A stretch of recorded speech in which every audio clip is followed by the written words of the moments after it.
Hello. In this video, we'll cover psychosocial development in middle adulthood. Specifically, we'll focus on whether or not there is a midlife crisis. We'll talk about stress and how to cope with stress. We'll cover Erickson's psychosocial task of middle adulthood, and then really dive into the variety of relationships that have an impact on our development during this time, from family relationships as well as romantic ones. Finally, we'll wrap up with talking about friendships, the unique impact on women in midlife, and the role of religion. So, is there a midlife crisis? We'll see, right? So, middle adults' perceptions of themselves tend to change as they focus more on the present and how many years they have left to live. So, kind of a shift from how many years I've lived to how many years I have left to live. Daniel Levinson reported back in 1978 that most people in his sample, 40 men between the ages of 35 and 45, experienced substantial inner turmoil during their transition to middle adulthood. So Levinson believed this was so because according to his theory of the seasons of life, we're moving to a time where we're reflecting on the dreams that we had in early adulthood, right? Our dream of how our life would turn out. And then now in middle adulthood, realizing that time is running short. And so if we're not meeting those expectations that we had set for ourselves earlier, this leads to a lot of distress and a crisis situation in which many big changes may occur if, again, if you're not on track with how you wanted your life to turn out, that dream that you imagined in earlier adulthood. So this time crunch leads to extra pressure on trying to meet those goals. Levinson's research, however, was criticized for his small sample size and for concern of a cohort effect. And he did also later do a study including women as well. So another researcher, George Valent, essentially thought Levinson's design was problematic. It was a cross-sectional design, so only gathering information from different age groups at one point in time. So Valent and his colleagues conducted a longitudinal study in which they found slow and steady change rather than this big upheaval, this big increase in self-doubt and stress, as the term crisis implies. So what about more recent research? So more current studies have found that most American adults don't experience a midlife crisis. Only 23% of participants in the MacArthur Foundation Research Network on Successful Midlife Development reported experiencing a midlife crisis. So a crisis, you know, they happen for some people, but for the majority, they don't. A crisis is more likely if you are highly educated and if you are experiencing a serious life event, rather than due to that fear of aging, which was more Levinson's view of things, right? Your time's running out, you know. Here, the current research suggests that the crisis tends to be triggered by a serious life event. Some differences there compared to the past. Stress. Stress is a pattern of physical and psychological responses in an organism after it perceives a threatening event that disturbs its homeostasis and taxes its ability to cope with the event. So when we say homeostasis, that's really just referring to kind of your normal state, your set point of what is typical for you, for your body. Hans Selye came up with the term stressor And this applies to any stimulus that leads to the stress response in the body. He also developed a model of the stress response called the General Adaptation Syndrome, or GAS for short. This is a three-phase model of stress, which includes a mobilization of our physiological resources phase, this alarm, right? Where, so during our stress response, our sympathetic nervous system becomes activated, and what it's doing is things like increasing your heart rate, your blood pressure. It's going to dilate your pupils. It's going to send blood to your large muscle groups, like your arms and your legs. And sometimes we also call this stress response the fight or flight response. And that has been expanded more recently to be the fight, flight, freeze, or appease. So essentially talking about different ways we might respond to stress. Those physiological changes are the same, right? Blood pressure is going up, your breathing rate's going up, your heart rate's going up, blood's going to those large muscle groups. And in this way, our body gets prepared to either fight that stressor, that threat, or we might run away from it, flee. We might freeze, just not do anything, kind of that deer in the headlights type of response. Or we might try to appease. We might try to get on the good side of the stressor, like if it's a person. I mean, so some events, right? You wouldn't really get the appease response. So that's that first stage, right? The alarms are going off in your body, right? And you can see on the graph here from that normal state, that homeostasis point, you can see our ability to cope dropping during this stage. It's kind of like, uh-oh, sound the alarms, our body is mobilizing, right? Mobilizing our resources to respond.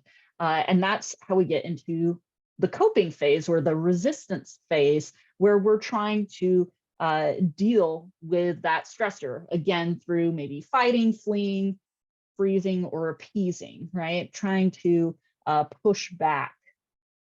And you can see the ability to cope then is increasing during that stage.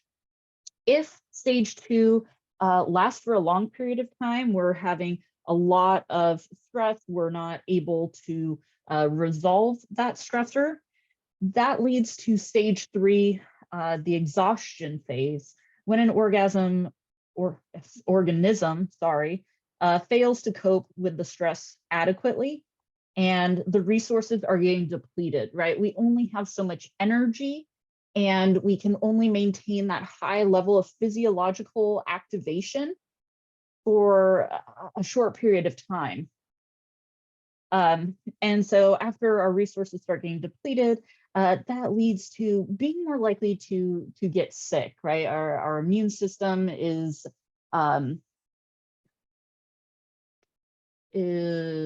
what's the word? Impaired during that process. Some psychologists focus more on major life stressors, like particular events, like experiencing a natural disaster or a death in the family. Other psychologists focus more on daily hassles, like getting stuck in traffic. But either way, the more we experience stress, more stress than we can manage, right? The greater the likelihood that our immune system's function gets suppressed. Other factors, hostility. In the 1950s, 2 researchers found that in men between the ages of 35 to 59, the type A behavior pattern was associated with a greater risk of developing heart disease, specifically 2 times the risk compared to individuals with the type B disposition. However, later studies often failed to confirm these results. And the reason for this, what later evidence has suggested, is that it's specifically hostility, and especially expressed hostility, as that real toxic ingredient of type A behavior. So sorry, I should probably go over what type A behavior includes. These are people who are very competitive, impatient, right? Very hurry up, time urgent, hostile behavior patterns, so easily becoming angry and hostile towards others, compared to having a type B, sorry, behavior pattern. Type B individuals, not very, not super competitive, more patient, more relaxed, right? So again, the type A behavior pattern associated with greater risk, but specifically that hostility and expressed hostility, so screaming at or swearing at maybe the people stuck in traffic with you, somebody who cut you off or something, right? That's expressing that hostility. So hostile individuals are quick to anger, and that leads to an increase in blood pressure. Again, part of our stress response, blood pressure increases. However, increased blood pressure damages the arteries of the heart. It puts a lot of stress on our veins and arteries to have a higher pressure of blood expanding, pushing on the walls. And over time, it weakens those blood vessels. Additionally, hostile people tend to lack a supportive social network, and that's very critical to helping to protect our health. So we are a social species. Very few people could be happy living, completely alone, cut off from other people. Even if you are more of an introvert or more of a shy person, typically you still like to interact with some people sometimes, just maybe not a big party with a lot of strangers, right? We still like our close friends or family members, at least occasionally. So social isolation definitely impacts both our mental and physical health. And I think a lot more awareness about that has happened following or during also the pandemic lockdowns, where that really kind of came to the forefront for a lot of people. So we're a social species. We don't do well in isolation. Some researchers have suggested that we actually seek out human connection when we are stressed. And there is a TED Talk by Kelly McGonigal, I'll put the link in there, for her. She essentially talks a bit more about that. So let's talk about social impacts. Social integration refers to the number of social roles you have. So you might be a daughter or a son or a volunteer somewhere or a coworker or a student, a sports team member, right? Various roles that we have with different social groups. Social support refers to helping people through stressful times. And there are 3 different types of social support. Excuse me, emotional support, which refers to listening with empathy and responding in caring ways. This could be giving a hug or a supportive response to someone. Remember, when we're giving true empathetic responses, it's important to focus on the other person's emotions rather than minimizing their feelings or trying to divert them. And that's sometimes referred to as cold comfort. You don't want to try to say, well, at least this is going well, or at least that's going well, because that again shifts the focus from how they're currently feeling rather than validating how they're feeling. We can also provide tangible social support, sometimes also referred to as instrumental support. And that refers to doing a task or a favor for someone, like running errands, lending them money, doing some chores, things like that. And then finally, advice. sometimes also called informational social support. A couple things to keep in mind with advice. Remember to make sure that the advice is wanted, right? Are they asking you for advice? And make sure you're genuinely trying to help and not just giving advice because you like to give advice, okay? So make sure it's wanted and genuine. Stress and caregiving often go hand in hand. The National Alliance for Caregiving found that 40 million Americans provide unpaid care. Caregivers are most commonly women who are most often caring for their disabled child, spouse, or partner, or a parent. Caregiving often leads to a high level of stress. When caring for a young child or an adult child with special needs, both mothers and fathers report poorer global health scores, more physical symptoms compared to non-caregiving parents. Marital relationships also tend to be impacted due to stress. Caregiving fathers typically report more chronic health conditions than non-caregiving fathers, regardless of marital quality. For caregiving mothers, they report a higher level of chronic conditions when they also have a higher level of marital strain. Parents who are older are less likely to experience the negative effects of caring for a child with disabilities compared to younger parents. And this makes sense as midlife adults do tend to have a greater level of emotional stability, right? To score lower on neuroticism, as well as being more likely to be more financially stable. 25% of adult children provide personal or financial care to their parents. Daughters are typically more likely to provide basic care, so helping with basic tasks. Sons more likely to provide financial help.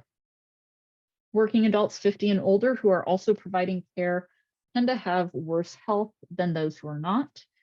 Some may quit their jobs, but this can actually bring about other problems like feeling isolated and losing money. For women, lost wages and Social Security benefits equals about $324,000. For men, equaling about $283,000 per year. Greater workplace flexibility is, or not per year, sorry. I believe that is lifetime. Greater workplace flexibility is incredibly helpful to caregivers. Caring for a disabled spouse can have a positive effect on mental health, so long as the caregiver doesn't feel strained by providing that care. However, female caregivers of a spouse with dementia or neurocognitive disorders may experience more burden. They tend to have more mental and physical health issues and had greater levels of depressive symptoms, took part in fewer health promoting activities, received fewer hours of help compared to male caregivers in similar caregiving situations. So it's thought that this is due to women using less external sources of support because of the expectations of women as being a caregiver or should be a caregiver in the eyes of society. And so those concerns with the opinions of others. Additionally, males with disabilities do tend to be more aggressive than females on average, and especially males with dementia, they tend to display more physical and sexual aggression towards their caregivers than females with the same condition.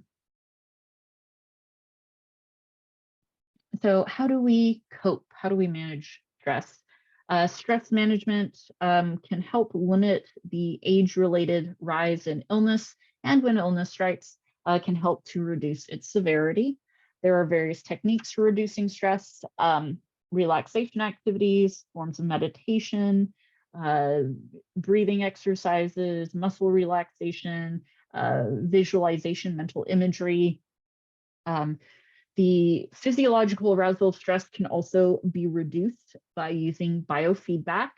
This is a technique where the individual is shown bodily information that they don't typically have available to them, such as their heart rate, and then taught strategies like meditation, breathing exercises, muscle relaxation to change those signals. So to decrease your heart rate, for example. Another simple stress reduction activity is exercise. We often group coping strategies into two general categories: problem-focused coping and emotion-focused coping. Problem-focused coping is very useful in situations where you have some measure of control, right? Where the situation is at least somewhat changeable. And it refers to directly addressing the stressor, the event, and trying to find a solution to it. With emotion-focused coping, this tends to be better for events, for stressors that we don't have control over, that we cannot change. And so all we really can change in those situations is how we deal with the emotions that accompany stress. So both coping strategy types have different immediate goals, but they do facilitate one another. And it's not that one is always better than the other. It definitely depends on the type of stressor, right? Can you change it or not? So people do tend to cope with stress more effectively as they move into middle adulthood.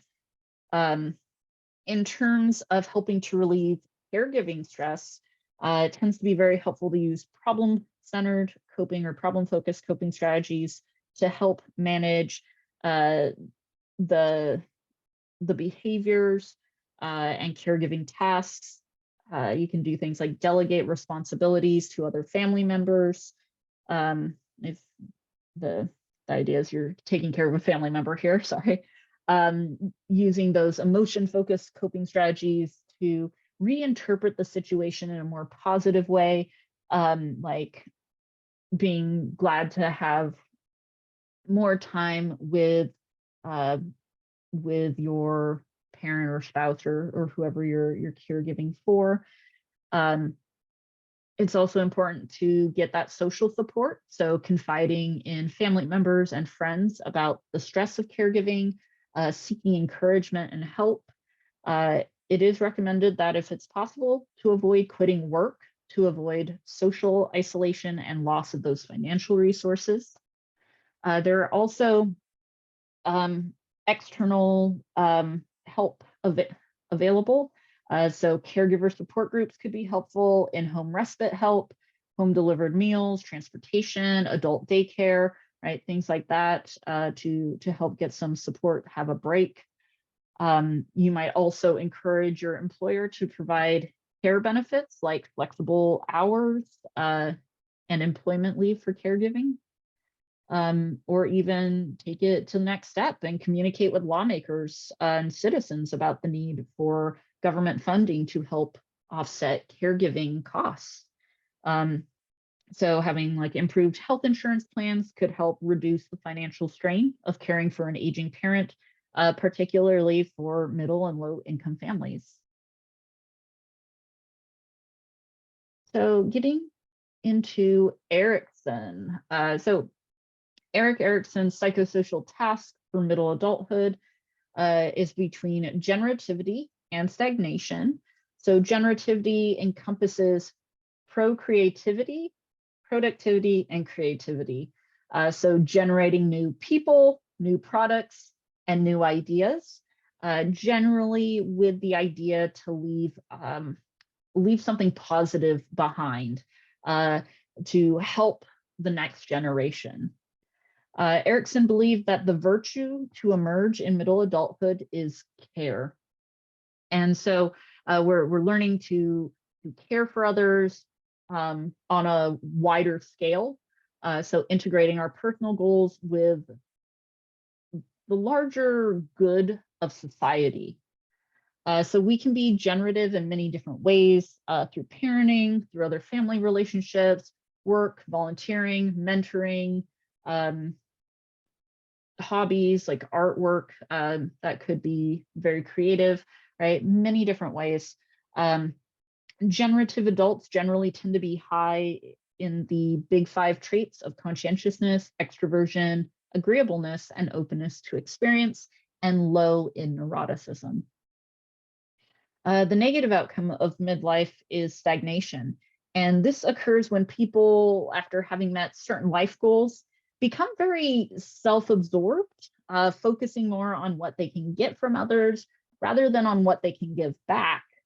And so they show little interest in helping others, being productive at work or in developing their talents. Um, and they're not growing, and so that's why they're stagnant. They're not moving.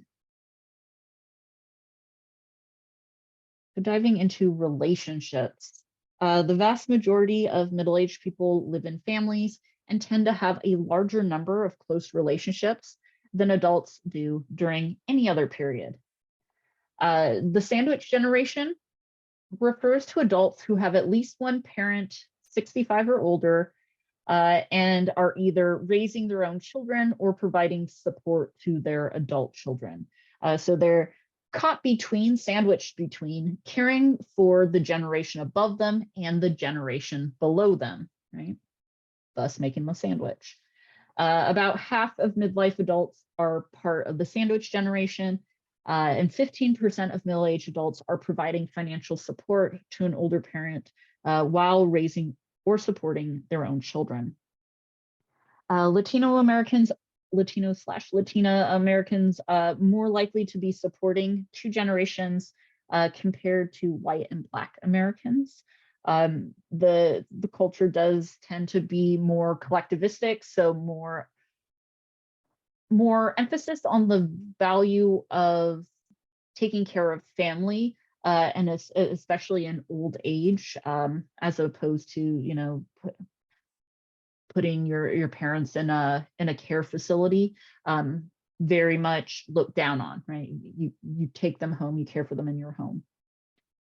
Supporting one's parents can be financially stressful, as mentioned before. About 30% of sandwich generation individuals who are supporting a parent reported they just have enough to meet their basic expenses. Those who are not supporting a parent, 41% of them said they have enough to live comfortably. So, it costs more to help people, especially in poor health. Kingkeeper. A kingkeeper is the person who helps keep the family connected, who promotes solidarity and continuity in the family. They're going to help gather the family for celebrations. Excuse me. So things like reunions, or maybe like an 80th birthday party or something like that. And they're going to help make sure everyone kind of knows what's going on with everyone else in the family, helping everyone stay in touch. Typically, this role is taken on by a mother or a grandmother, but not always. Being a kingkeeper can also be stressful if it starts to interfere with your other obligations. The empty nest or post-parental period is when children are grown up and have left home. So some researchers have suggested this is a time of role loss, while others see it as a relief of role strain from having too many roles. Those who suggest that when parents lose an important role in their life, they experience a decrease in emotional well-being, are the ones who came up with the idea of empty nest syndrome. So empty nest syndrome refers to having great emotional distress experienced by parents, most commonly mothers, after children have left home. A current review of the literature suggests that few parents report loneliness or a big sense of loss once their children have left home. So the role stress relief hypothesis is supported. This suggests that there are positive outcomes when the responsibility of raising children is relieved. Most studies find marital satisfaction often decreases when raising children, and that it tends to increase after the last child has moved out. Research on this period has mostly been done, though, on white American parents, so it may not apply to all cultural groups. Boomerang kids. These are young adults who return home after having lived independently outside their parents' home.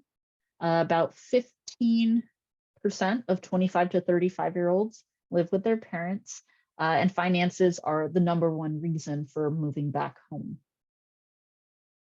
Linked lives. This refers to the notion that people in important relationships, such as children and parents, mutually influence each other's developmental pathways.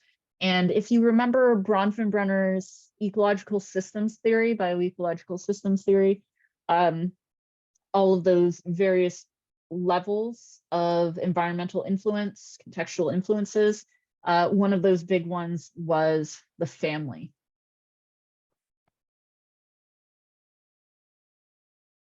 So getting into romantic lifestyles. 7 per every 1,000 US adults 55 and older have never been married, although some may be living with a partner.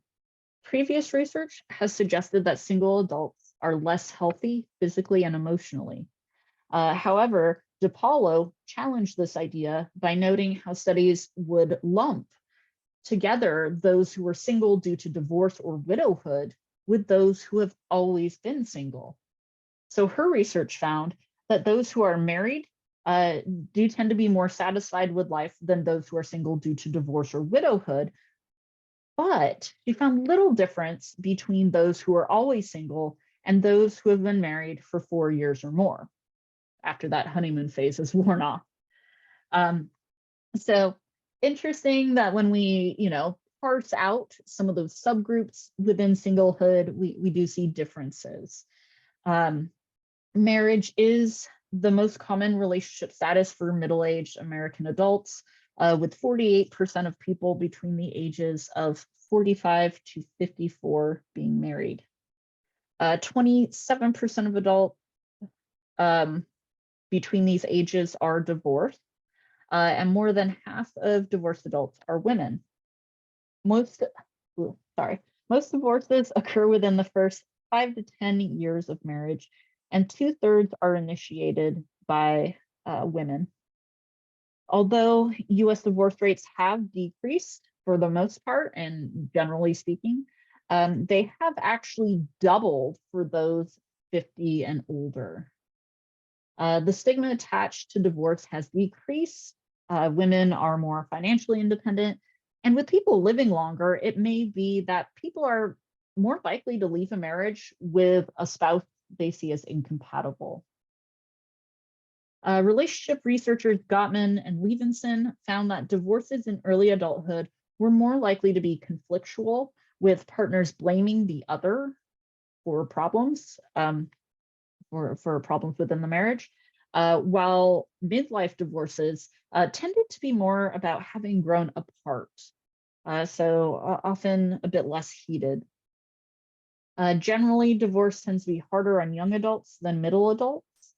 Divorce at midlife can be more stressful for women, though, because they are 4 times more likely to experience financial problems after divorce compared to men. Dating post-divorce is common, with most divorced adults having dated by 1 year after filing. Dating can be more difficult for adults with children, and so many will gatekeep or regulate the flow of information about their new romantic partner to their children. Rates of remarriage have been declining overall. However, those 55 and older are remarrying at a higher rate than in the past. Men typically have a higher rate of remarriage at every age group, starting at 25. However, the gender gap is shrinking. Divorced white Americans are more likely to remarry than other racial and ethnic groups, and the rate of remarriage has actually increased for whites while decreasing among other groups. Success rates of remarriages are mixed, as several divorced adults end up in a similar marriage. So if you don't address potential problems, you might bring those problems into a new marriage. Additionally, remarriages come with their own unique challenges, such as a lack of clarity in roles and expectations, fitting in with a new family, and being less willing to stay in unhappy situations. And so that is likely to be why the divorce rate is higher among remarriages compared to first marriages. Grandparenthood. So many people become grandparents in middle adulthood. Grandparent involvement varies among cultures, and a high level of day-to-day involvement is most common among multi-generational households, particularly in Latin America, Asia, and Africa. There are three styles of grandparenthood: remote, companionate, and involved. Remote grandparenthood refers to rarely seeing grandchildren, and about 30% of grandparents fall into this category. So the reason for not seeing grandchildren is usually due to them living far away. So really more having contact for special occasions. Companionate grandparenthood refers to grandparents who do things with their grandchildren, like fun things, but they have little authority or control over them. So they're more like friends, and they prefer to spend time with their grandchildren without interfering in parenting. And this is about 55% of grandparents are this style in the US, I should note. The involved type, about 15% of grandparents. These are grandparents that take a very active role in their grandchild's life, having frequent contact with them and having authority over them. In some cases, the grandchildren are living with them. And so kind of acting as a parent in certain ways. Friendships. Adults of all ages are benefited by having a close friend, in that they tend to have a greater overall well-being, being at less risk of depression and anxiety, and are less likely to experience those negative effects of stress. Female friendships at midlife contribute significantly to well-being, life satisfaction, and mental health. Male friendships are also valuable. However, some male friends will drink alcohol together, and that can, lead to harming your health if you're overindulging. Internet friendships are usually as intimate or even more intimate as face-to-face friendship.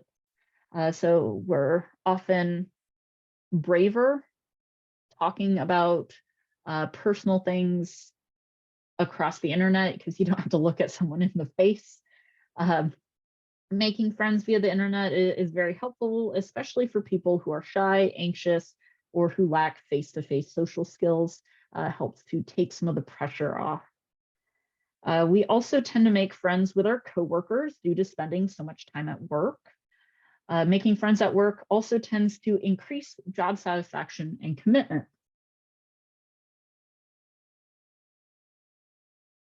In Western cultures, aging is more stressful for women. Aging men are often described as distinguished, while aging women are often described as old. So kind of a double standard there. Women are traditionally valued for their reproductive capabilities and may be considered old once they're postmenopausal. Men are traditionally valued for their achievements, competence, and power, and are often not considered old until they're physically unable to work. So due to this double standard, women tend to experience more anxiety and concern about their identity as they age and may feel greater pressure to prove themselves. Attitudes about aging are influenced by several factors, though. In some cultures, women gain status with age, such as in Asian cultures where women gain greater respect and authority in the household. Generally speaking, Black and Latino women have fewer stereotypes about aging compared to white women. Lesbians also tend to have more positive attitudes about aging compared to heterosexual women. Another big influence is the media. So the media not only portrays or not how they portray older individuals, whether they portray older individuals in film, in shows, has an influence. It also influences us by promoting anti-aging products and cosmetic surgeries to help look younger. And again, those are generally more directed towards women than men.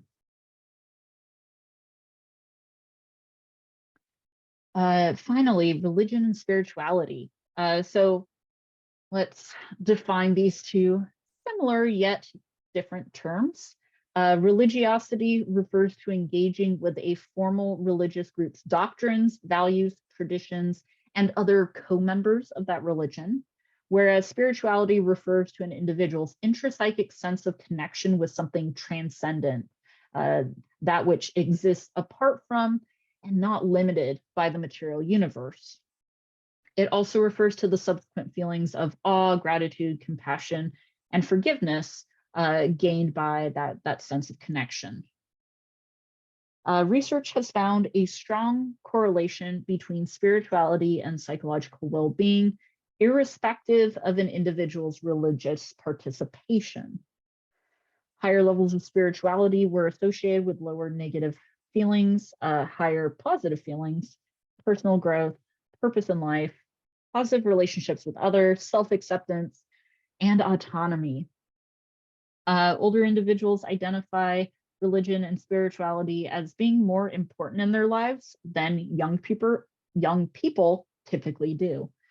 And this is thought to be due to religion and spirituality assisting older adults in coping with age-related losses, providing opportunities for socialization and support in later life. It may also be a cohort effect in that maybe older adults were just socialized to be more religious or spiritual. In the United States, women tend to identify as being more religious and spiritual than men. They're more likely to say religion is very important to their lives, to pray daily, and to attend religious services at least once a week. This might be due to women benefiting more from the social relational aspects of religion and spirituality because social relationships more strongly influence women's mental health. Also, women have been more socialized to internalize several behaviors that are commonly taught by different religious traditions. So values like cooperation and nurturance. The Pew Research Center surveyed 84 countries regarding religious beliefs and practices, and we do see this gender difference worldwide. About 83% of women and 80% of men identified with a religion. And while 3% might not sound like a lot, when you're talking about 84 countries, this equals about 97 million more women identifying with a religion than men. So yeah, with smaller samples, yeah, 3% isn't a lot. With a large sample, I mean, it's representing millions and millions of people, tens of millions of people, almost 100 million. So definitely makes a big difference. We're talking about larger sample sizes. So that wraps up psychosocial development in middle adulthood. Thank you.